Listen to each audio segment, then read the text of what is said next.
The double Skewb is a very cheap non-WCA puzzle produced by Mofang Jiaoshi, a sub-brand of Moyu.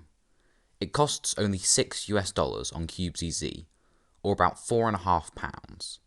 In this video, I will talk about whether or not you should buy it.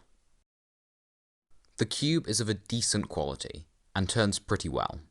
It's just a Skewb mechanism really, so it basically turns as well as an average Skewb, but not an amazing one. The turning is good enough to not be an issue, but is nothing special.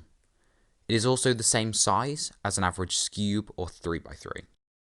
7 corners turn the inside pieces and the outside pieces, and 1 corner only turns the outside pieces, so during the solve, you have to make sure you are doing your algorithms with that one piece in the correct place, or the algorithms don't work.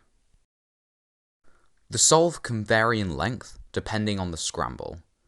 The outside layer is really easy, it's just a Skewb. The inside layer is the hard part, but really, it can just take a long time.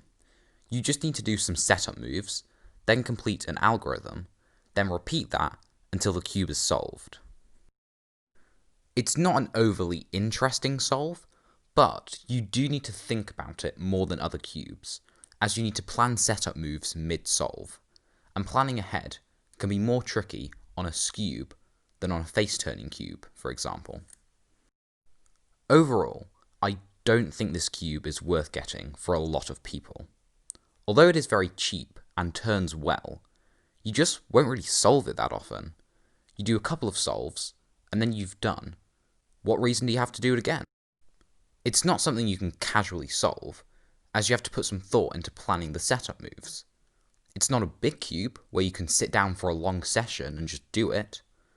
And it's not a cube that's good for non-WCA speed solving.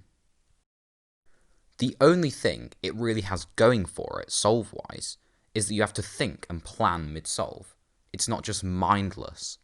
However, if you want something like this, the Flower Rex Cube and Multi-Cube are better options, and I would recommend them over this cube, even though they are more expensive.